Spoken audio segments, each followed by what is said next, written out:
오늘 말씀은 복음서 강의 64강입니다.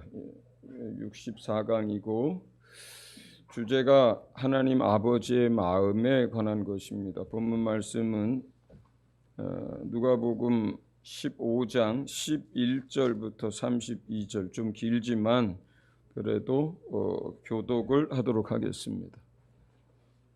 누가복음 15장 11절부터 32절입니다. 제가 먼저 읽습니다. 또 이르시되 어떤 사람에게 두 아들이 있는데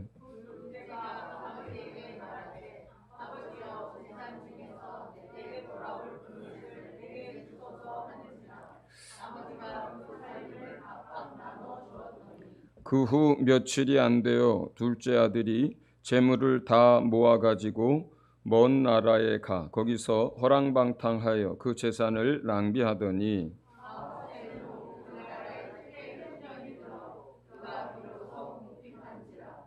가서 그 나라 백성 중 한 사람에게 붙여 사니 그가 그를 들로 보내어 돼지를 치게 하였는데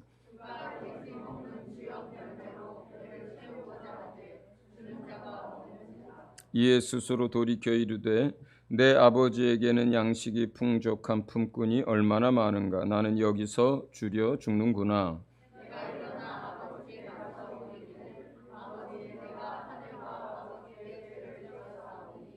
지금부터는 아버지의 아들이라 일컬음을 감당하지 못하겠나이다.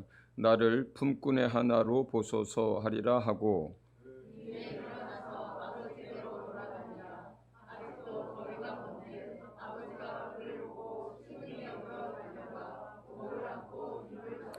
아들이 이르되 아버지 내가 하늘과 아버지께 죄를 지었사오니 지금부터는 아버지의 아들이라 일컬음을 감당하지 못하겠나이다 하나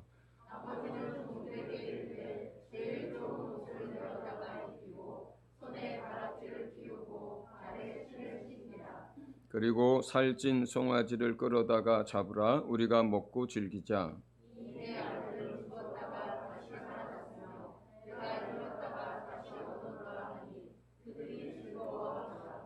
맏아들은 밭에 있다가 돌아와 집에 가까이 왔을 때에 풍악과 춤추는 소리를 듣고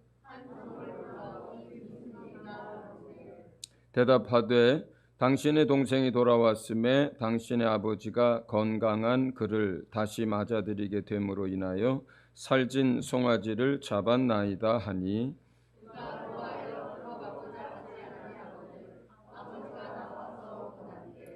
아버지께 대답하여 이르되 내가 여러 해 아버지를 섬겨 명을 어김이 없거늘 내게는 염소 새끼라도 주어 나와 내 벗으로 즐기게 하신 일이 없더니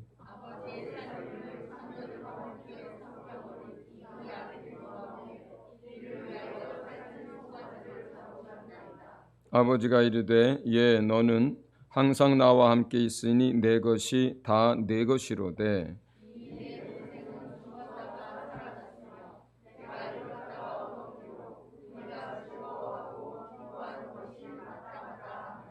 아멘.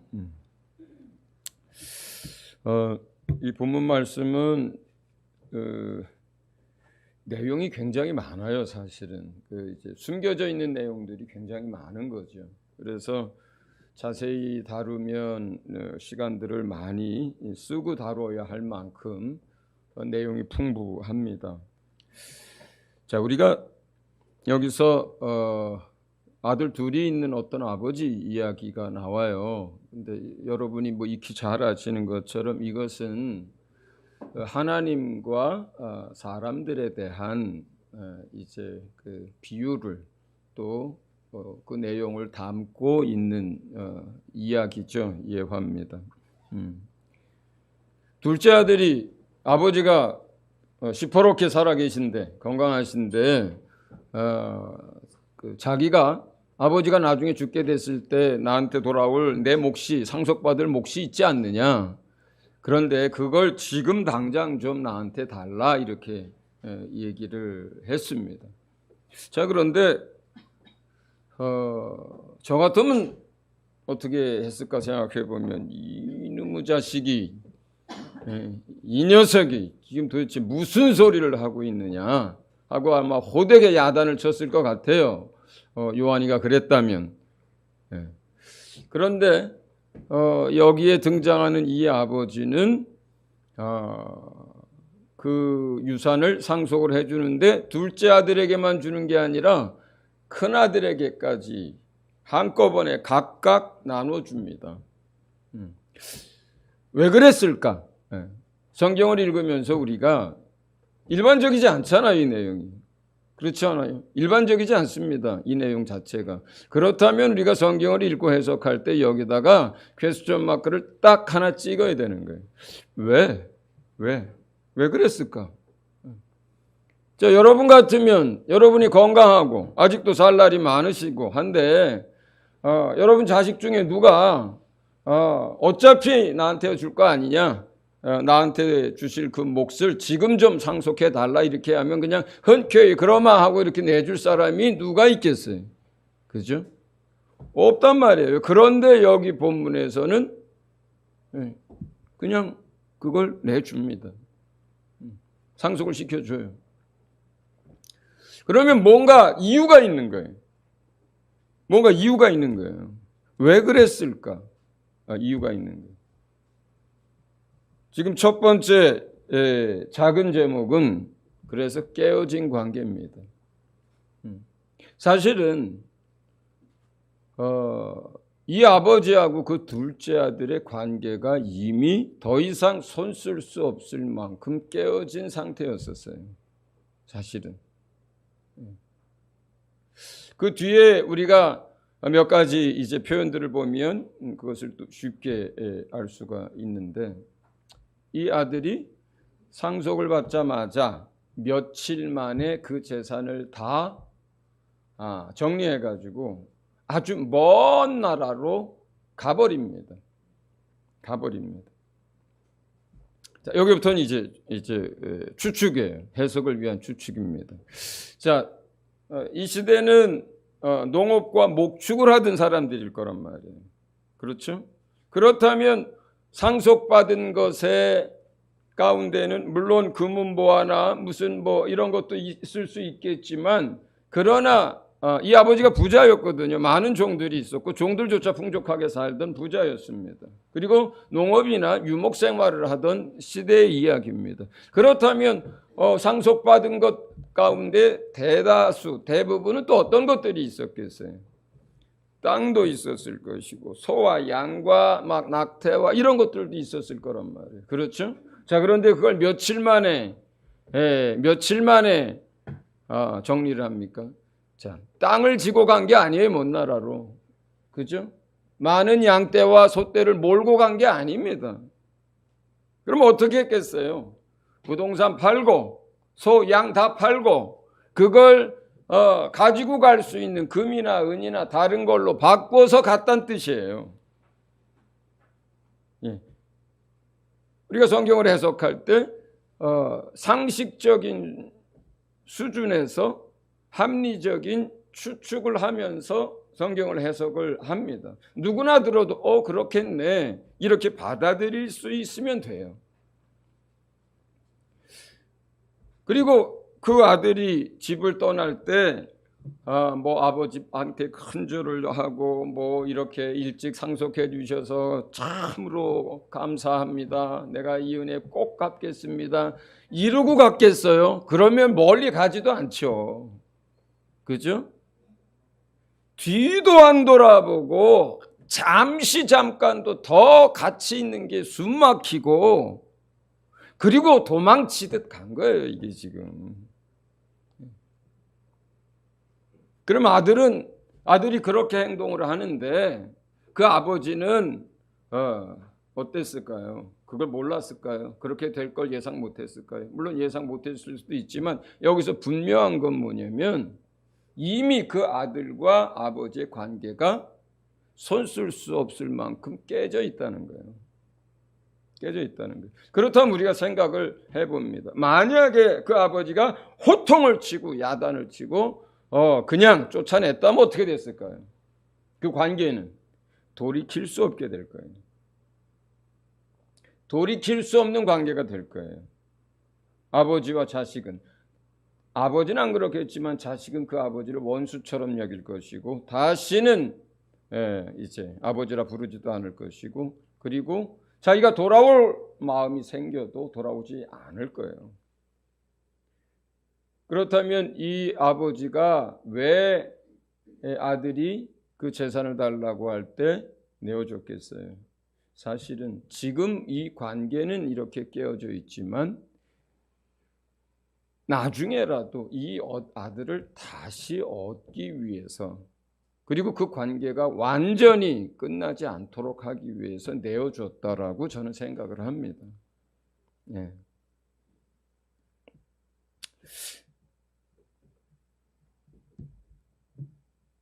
그렇게 해서 이 아들이 이제 재산을 다 정리해 가지고 아주 먼 땅으로 갑니다. 그런데 지금 유대인의 그 일반적인 법에 따르면 지금 이 둘째 아들이 여러 가지로 잘못을 해요. 그런데 아버지가 그걸 전부 다 그냥 놔둡니다. 살아계실 때 상속을 요구하는 것도 문제지만 유대인의 법에는 살아있을 때 자식한테 재산을 나눠준다 하더라도 유대인의 법상 그것을 아버지가 살아있는 동안은 재산을 처분하지 못하게 돼 있어요. 그러니까 이름을 자식 이름으로 해줄 수는 있어요. 상속은 해줄 수 있어요. 그런데 아버지가 살아있으면 팔거나 처분하면 안 되는 거예요. 그게 불법이에요. 그럼에도 불구하고 아버지가 충분히 그런 것들을 막을 수가 있었음에도 불구하고 그냥 놔둔 거예요. 그리고 이제 멀리 간 거죠. 이 둘째 아들이 먼 나라로 가서 성경에 보면 이제 허랑방탕하게 살았다 이렇게 얘기를 합니다. 그러다가 큰 흉년이 들어서 가뭄이 들어서 이제 먹을 것들이 다 떨어지고 가지고 갔던 또 재산들도 다 낭비하고 다 떨어져서 이제 거지가 됩니다. 먹고는 살아야 되겠으니까 그 나라의 어떤 사람 집에 품꾼으로 들어갑니다. 종처럼 들어갑니다. 품삯을 받는 종으로 들어갑니다.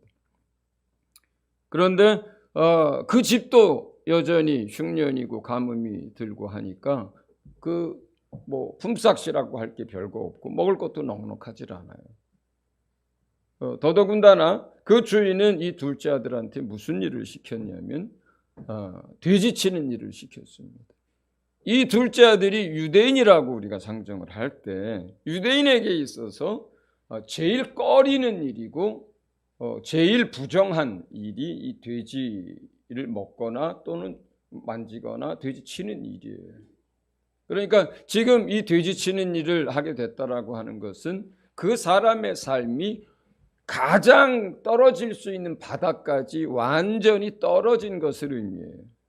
그 사람들조차, 그 나라 사람들조차 지저분하고 하니까 이거는 뭐 정말 어쩔 수 없는 사람들이나 외국인이나 나그네나 뭐 이런 사람들한테 이런 일들을 맡겼겠죠.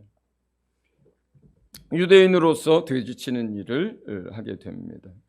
그런데 먹을 게 없어가지고 돼지 먹는 쥐염 열매를 먹으려고 하는데 그 열매조차 감으로써 별로 없는 거예요. 그러다가 뭐 그날도 배가 고파서 그 쥐염 열매라도 찾다가 몇 개를 따서 입에다가 넣고 우걱우걱 하다가 통곡을 하면서 울었을 것 같아요. 저라면 그랬을 거예요. 그 상황이 됐을 때 그 맛없는 돼지나 먹는 쥐염 열매를 겨우겨우 그 덤불 헤치고 몇 개 따서 그것을 입에다 놓고 씹다가 하염없이 눈물이 나오고 그러다 통곡을 했을 것 같아요.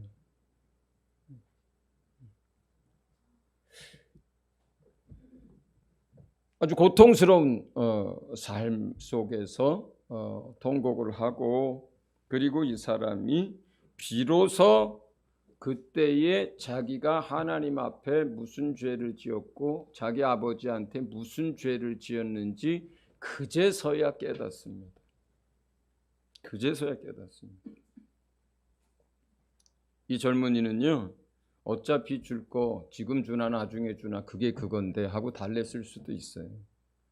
어차피 나한테 이제 주신 재산 내가 이걸 팔든지 어떻게 하든지 자기 권리라고 생각했을 수도 있어요. 그리고 아버지랑 옆에서 같이 사는 것이 숨이 막혀서 이것도 하지 마라 저것도 하지 마라 이래라 저래라 하는 것들이 다 간섭이고 귀찮은 것이고 잔소리고 그래서 멀리 그냥 떠난 거라고 스스로 생각을 했을 수도 있어요. 그리고 이제 재산이 없어지고 가뭄이 들고 할 때 또 먹을 것이 없게 됐을 때 이거 기후 탓이라고 하고 그냥 내가 어떤 것에 손을 댔는데 운이 안 닿아서 성공하지 못했고 잃어버렸다고 그렇게 생각했을 수도 있습니다. 중요한 건요, 자기가 무슨 짓을 했는지 모르고 살아요. 모르고 살아요. 하나님 앞에서도 그렇고 사람 앞에서도 똑같습니다. 사람들은요, 정말로 상대방에게 말로 큰 상처를 주고 그 사람을 말로 짓밟고 아니면 행동으로 뭘 했어도 전부 자기 중심에서 생각을 합니다. 자기 중심에서. 심지어 어떤 거는 그것이 죄라는 걸 알고 나쁜 걸 알잖아요. 그래도 어떻게 생각하냐면 세상 사람 다 이렇게 사는데 이렇게 생각합니다. 이 젊은이가 자기가 지금 하나님에게나 자기 아버지에게 무슨 짓을 했는지를 모르고 있었어요, 사실은. 전부 자기 입장에서만 생각을 한 거예요. 내 권리 아닌가? 내가 그렇게 할 수 있는 거. 그리고 이거 운이 나빠서 그런 거고. 그리고 기후 때문이고. 아버지는 인색한 사람이고. 그리고 아버지는 잔소리꾼이고. 그리고 나는 아버지처럼 안 살 거고. 전부 이렇게 생각하고 자기가 다 옳은 줄 알고 자기가 다 똑똑한 줄 알고 자기 하고 싶은 대로 살아도 되는 것이라고 스스로 착각을 하고 한 행동들이기 때문에 이게 얼마나 큰 죄악인지를 알지 못한 거예요.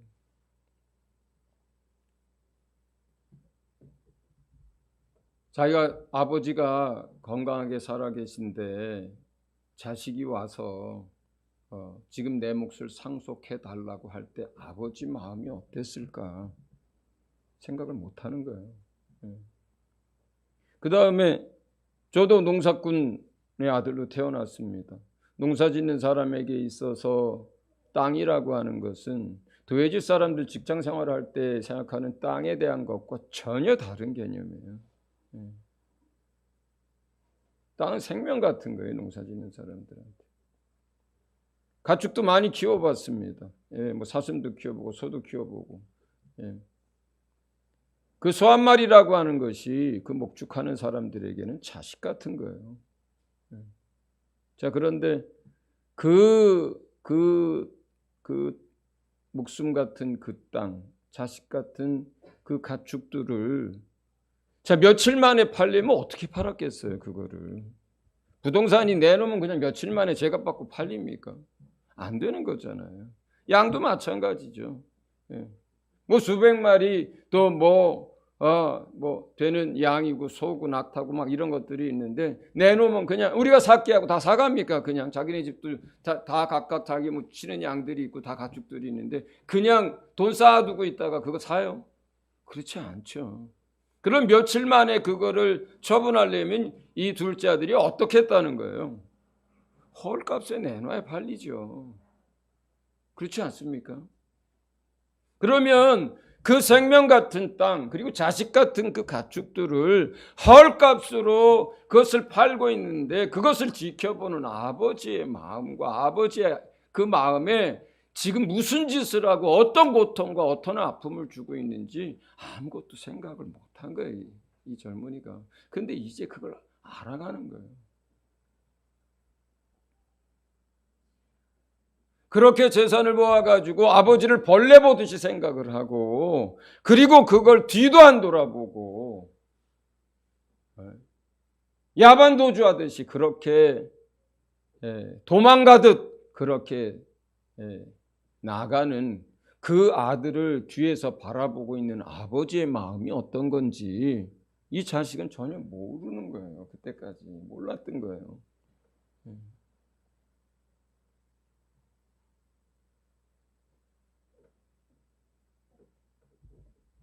비로소 쥐업 열매 한 손에 들고 먹다 말고 통곡을 하면서 자기가 무슨 짓을 하는지 깨닫기 시작하는 거예요.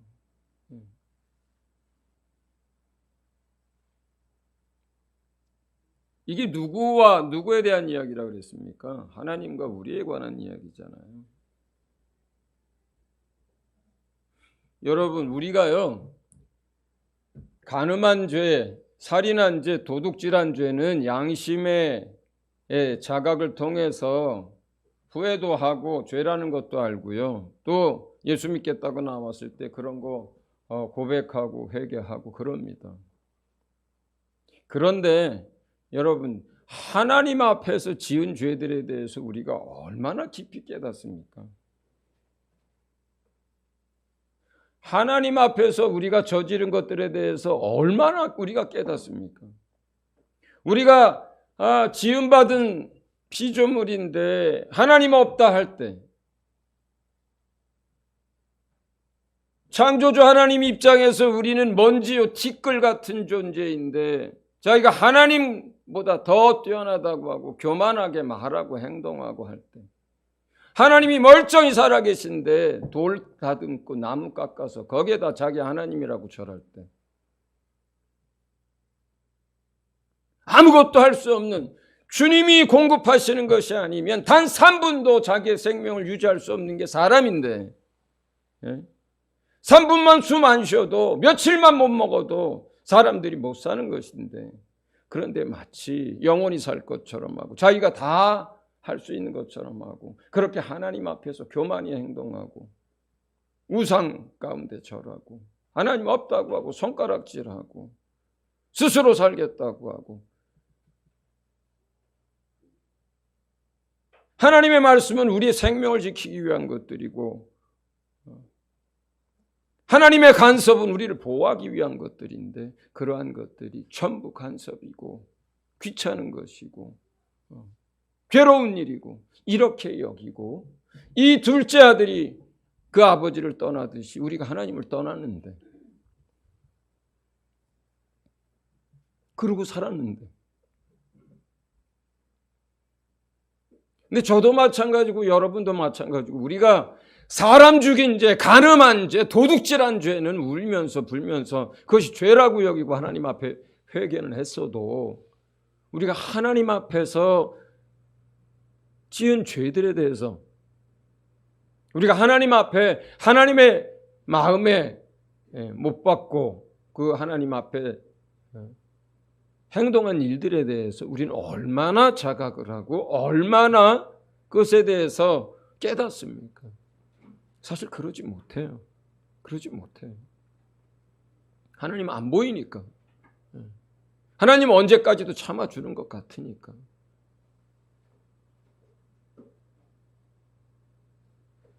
이 둘째 아들이 자기의 죄악을 깨닫습니다. 첫 번째는 이 깨닫는 거예요, 사실은. 만약에 이 둘째 아들이 여전히 그 자리에서 그 죄악을 깨닫지 못한다면 이 둘째 아들에게는 희망이 없어요. 그냥 거기서 죽는 거예요. 거기서 안 죽어도 그냥 육체의 시간이 다 되면 그냥 영원한 멸망인 거예요. 깨닫는 것이 죄의 은혜입니다. 우리가 하나님의 말씀을 대하고 하나님의 말씀을 배우고 듣습니다. 이게 무슨 시간입니까? 주의 말씀은 생명이고 주의 말씀은 진리이고 주의 말씀은 빛이에요. 빛. 가늠하다 잡힌 여자를 끌고 와서 손에 돌들을 들고 서 있는 그 사람들은 자신들이 저지른 죄악들에 대해서 그 시간 잊어버리고 있었습니다. 깨닫지 못하고 있었습니다. 나는 저 여자처럼 그래도 백주 대낮에 간음은 안 했어. 이거밖에 안 남았습니다. 자기 자신들에 대해서 보지 못했습니다. 어둠 속에 있기 때문에 그래요. 그때 주님이 뭐라 말씀하십니까? 또 요한은 그 주님에 대해서 무엇이라 기록합니까? 예수 그리스도는 세상에 오신 빛이시니 이렇게 기록을 합니다.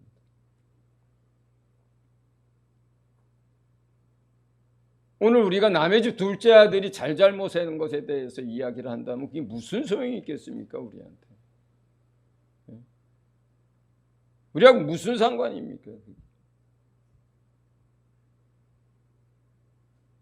이 말씀은 우리에게 빛이 되어서 우리가 하나님 앞에 하나님의 마음을 어떻게 찢어놓고 하나님의 마음을 어떻게 고통스럽게 만들고 하나님에게 어떤 대못을 받고 우리가 하나님 앞에 얼마나 방자하고 교만하고 무지한지를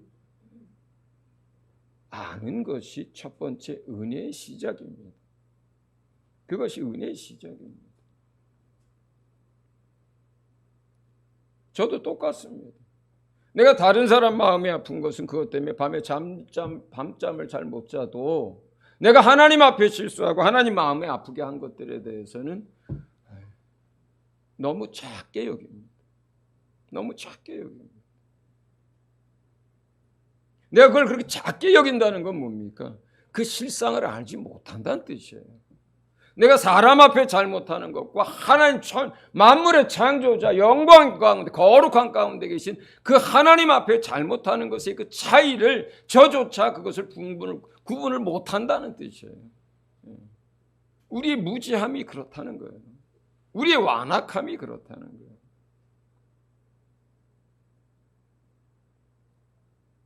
이 아들은 자기가 알고 있던 그 아버지가 그런 아버지가 아니라고 하는 것을 깨닫습니다. 나는 아버지처럼 저렇게 고리타분하게 안 살아. 땅 좀 팔아가지고 그 요즘 잘 나가는 IT 쪽에 투자도 할 수 있고 또 양 좀 팔아가지고 성장성 높은 어디에 무슨 사업도 뭐 할 수 있고 그러면은 쉽게 10배, 20배도 돈을 벌 수 있는데 도대체 맨날 저렇게 아버지 하는 걸 보니 깝깝하다고 생각을 했던 그 아들이었을 거라고요. 그리고 아버지는 참 인색한 사람이라고 생각했어요.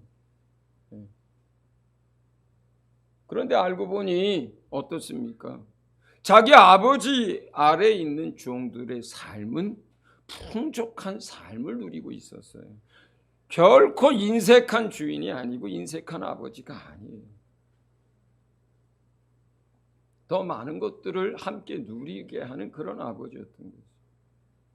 아버지는 잔소리꾼이라고 생각을 했어요. 그런데 그게 아니었던 거예요. 나를 훈육하기 위한 것이고 나를 가르치기 위한 것이고 죄악 가운데 들어가지 않게 하기 위한 것이고 하나님의 생명 아래서 살 수 있도록 하기 위한 것이고 그건 교육이고 가르침이고 교훈이었지 잔소리가 아니었다는 것. 결국 그 가르침과 그 교훈 벗어나서 자기 생각대로 하다가 다 망한 거거든요.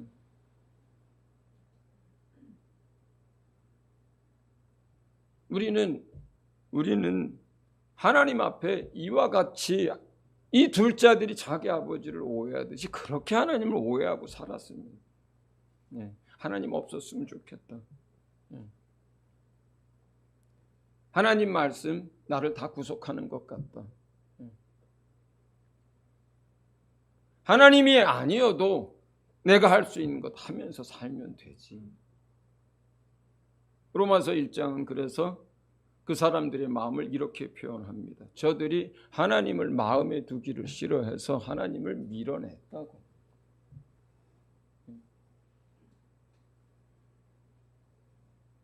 이 아들이 아버지를 오해하듯이 우리가 하나님에 대해서 얼마나 많이 오해하고 삽니까?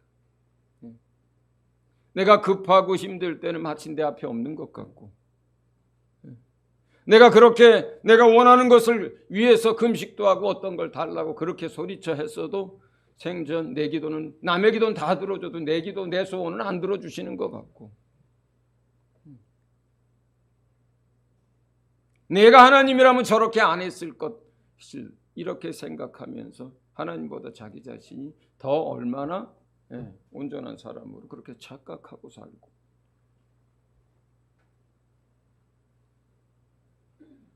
하나님의 전능하심을 입으로는 얘기하는데 정작 하나님께 구하고 하나님을 의지하지 않고,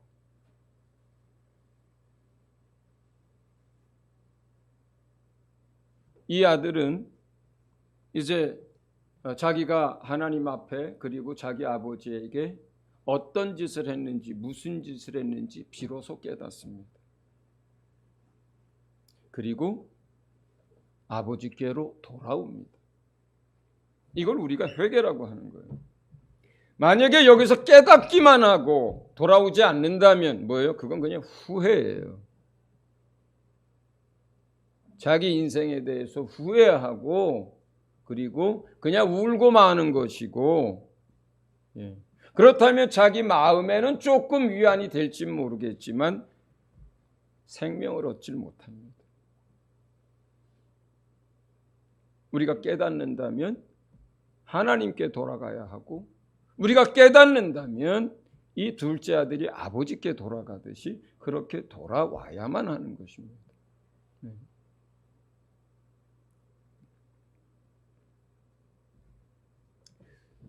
그렇게 이제 돌아올 마음을 먹고 그리고 그곳에서의 삶을 내려놓고 이 둘째 아들이 집으로 돌아옵니다. 그런데 성경에 이제 보면 아직도 거리가 먼데 이렇게 표현이 되어 있어요. 20절에. 아직도 거리가 먼데 아버지가 그를 보고 측은히 여겨 달려가 목을 껴안고 또 입을 맞추고 안아주고, 이제 이런 표현이 나옵니다. 자, 지금 마을 저 입구에 이 아들이 도착을 했어요. 어떤 꼴로 왔겠어요? 거지 꼴로 왔죠. 거지였는데 잘 먹어서 살집도 있고 기름기도 잘잘 흐르던 그 얼굴이 아닙니다. 이제는 삐쩍 말랐고 채색 옷을 입고 신발을 신고 살았는데 무슨 채색 옷이겠습니까? 거지 꼴을 하고 종으로 돼지 치고 살았었는데 다 뜯어진 옷에 거지 행색을 하고, 옆집에 살던 사람들도 알아볼 수가 없는 행색이었을 거예요. 그렇지 않습니까? 그런데 아직도 거리가 먼데도 불구하고, 가까이에서 와서 보는 것도 아닌데 거리가 먼데도 불구하고 그 아버지는 그 사람이 자기 둘째 아들이라는 걸 바로 알아봅니다. 바로 알아봅니다. 어떻게 그렇게 바로 알아볼 수 있겠어요? 이 아버지는 들에서 큰아들하고 일을 하다 말고 자꾸 먼 산만 봅니다. 큰아들이 얘기하죠. 아유, 아버지 지금 해 지는 시간인데 빨리 하고 가야 되는데 왜 자꾸 먼 산만 바라보시냐고 그렇게 타박을 했을 수도 있어요. 밤이 됐는데 아버지가 대문을 자꾸 열어놔. 둘째 큰아들이 그랬을 거예요. 아버지 도둑 들어오면 어떡하려고, 잠궜는데 또 열어놓고 잠궜는데 또 열어놓고, 아버지 노방 드셨어요? 그랬을 수도 있어요. 밤이 12시인데 1시인데 아버지 방에 불이 안 꺼져. 아버지 불 끄고 좀 주무세요. 큰아들은 아버지가 왜 들판에서 자꾸 일하다 말고 멀리 그 먼 곳을 바라보는지 모르는 거예요. 부모가 아니어서. 왜 문을 못 잠그는지 모르는 거예요. 이해를 못하는 거예요. 밤 12시 1시에 왜 그 방에 불이 켜져 있는지 그 큰아들은 알 수가 없는 거예요. 아버지 마음은 늘 잃어버린 자식에게 가 있고, 내 자식 언제 돌아오려나, 오늘쯤 오려나 하고 일하다 말고 자꾸 마을 입구를 보는 거고, 내 자식이 혹시라도 낮에는 창피하고 부끄러워서 못 오고 해졌을 때 밤에 몰래 우리 집에 왔다가 문 닫혀 있으면 그거 부럽고 창피해가지고 문 못 두들기고 돌아갈까봐 문 열어놓은 거고,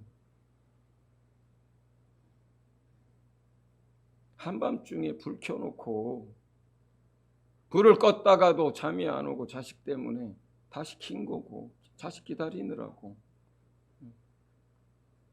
그런 거잖아요. 그래서 먼 발치에 상그지걸로 그 마을 입구에 들어오는 그 자식을 보자마자 한시도 그 자식을 마음에서 잊어본 적도 없고 기다리는 걸 포기해 본 적도 없으니까 그 마을 입구에 도착하자마자 그 오는 거 먼 거리에 있는 그 거지꼴한 그 둘째 아들 보고 바로 내 자식이라는 거 알고 그리고 달려가는 거 아니에요. 그렇지 않습니까? 하나님이 그렇다는 거예요. 하나님이.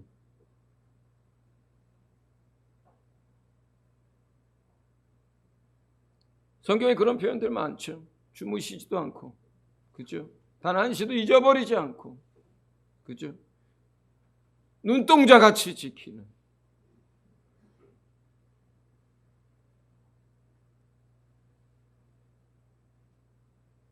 하나님이 우리를 향해서 그러신 거예요. 잃어버린 영혼들을 향해서.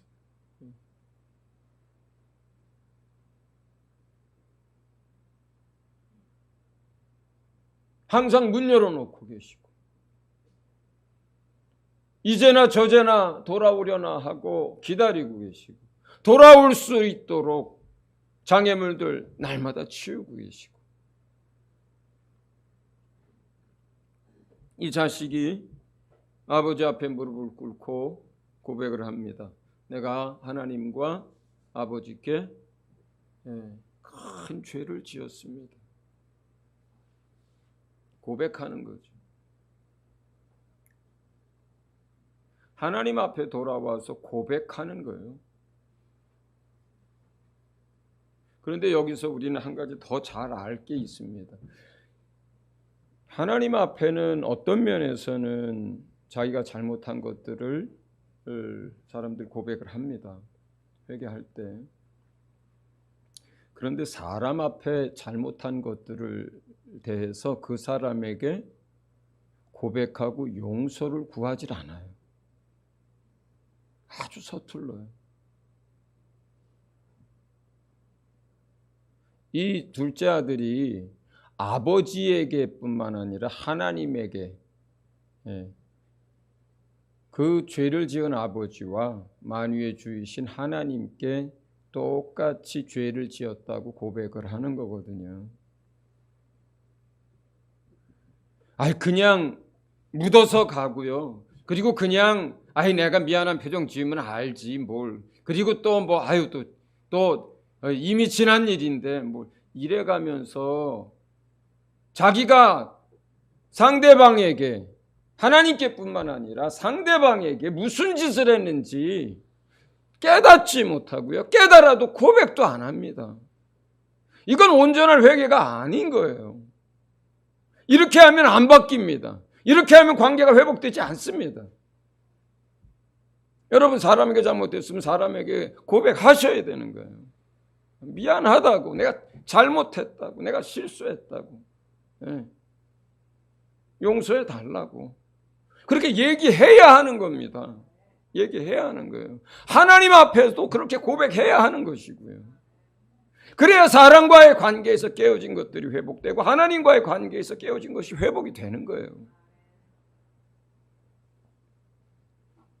죄를 짓는 일에 있어서는 하나님 앞에 지은 죄는 잘 깨닫지도 못하고 아파하지도 않고, 사람에게 죄를 지은 거는 그건 양심의 가책을 받고, 거꾸로 회개하는 일에 있어서는 사람에게는 고백하지 않고 하나님 앞에 가서는 뭐 자존심 챙기고 뭐 할 거 없으니까 하나님 다 알고 계시니까 그냥 잘못했다고 하나님 앞에 용서해 달라고 하고, 이렇게 돼 있어요.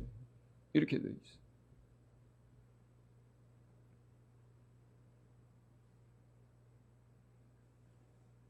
우리가 여전히 그때 그 상황 그럴 수밖에 없었어. 내 입장에서는 그랬어. 본인들이 얼마나 악한 말로 다른 사람들한테 죄를 지었는지, 다른 사람들의 마음에 상처를 주었는지, 첫째는 깨달아야 하고요. 그들의 행동이 어떤 의미로 상대방에게, 하나님에게 어떤 의미였는지 깨달아야 합니다. 깨달아야 합니다. 그 다음에 돌이켜야 합니다. 하나님께 와야 합니다. 또 그 사람에게 다가가야 합니다. 자기가. 그리고 고백해야 되는 거예요. 용서를 구해야 하는 거예요. 당신들은 예수 믿는 사람이고 목사고, 당신들은 예수 믿는 집사고 장로니까 우리가 잘못한 거에 대해서 당연히 용서해 줘야 되는 거 아니냐, 이렇게 이야기를 하죠. 미워하지 않고 정죄하지 않습니다. 그러나 용서라고 하는 것은요, 사과하고 용서를 구하는 자에게 용서하는 거예요. 원래가. 그럼 하나님 앞에 가서 사람들이 하나님 다 알고 계시지 않습니까? 하고 여러분들 하나님 앞에 고백하고 용서를 구하지 않으면 어떻게 됩니까? 회개가 제대로 되질 않는 거예요. 그게. 우리가 예수 믿는 사람이죠. 또 저는 목회자입니다. 누가 나한테 뭘 실수하고 잘못한다고 해서 정죄하거나 그를 미워하거나 그러지 않습니다. 그러나 그건 내 문제가 아니라 상대방은 용서를 구해야 하는 거예요. 고백을 해야 하는 거예요. 어느 집사가 어느 집사에게, 어느 성도가 누구에게 그렇게 잘못을 했으면 그냥 묻고 넘어가시면 안 되는 거예요. 그럼 안 바뀌어요. 안 바뀌어요. 그 회개의 열매가 안 맺힙니다.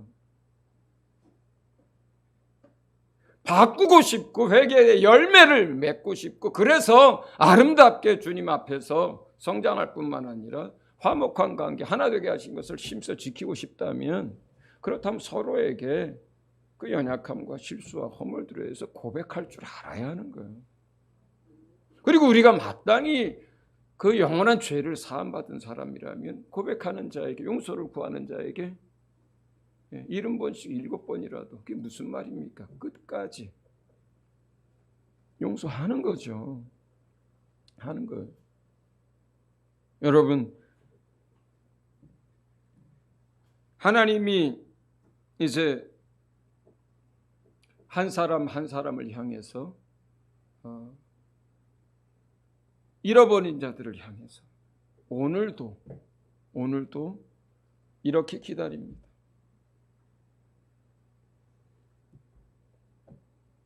그리고 그들이 돌아올 수 있도록 하기 위해서 하나님이 하실 수 있는 일들을 지금도 성실하게 하고 계십니다. 이제 우리는 여기에 있는 둘째 아들 같은 사람이 아니라 아버지의 마음을 아는 그런 자녀들이 다 될 수 있기를 바랍니다. 그래야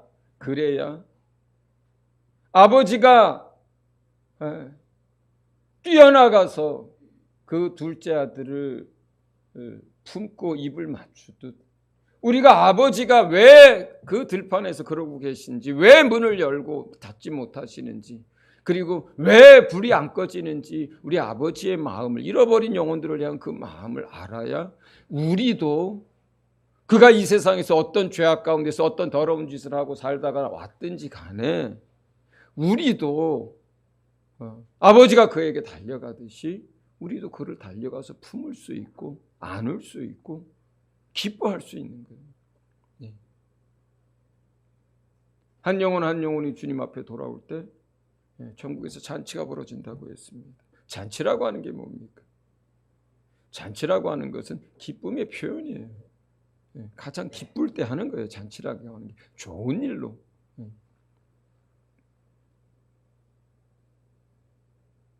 하나님의 마음이 우리 안에 있어서 잃어버린 자들이 주님 앞에 돌아올 수 있도록 아버지와 함께 일하고, 또 그 잃어버린 자들이 하나님 앞에 돌아올 때 아버지가 기뻐하는 것처럼 함께 기뻐하고,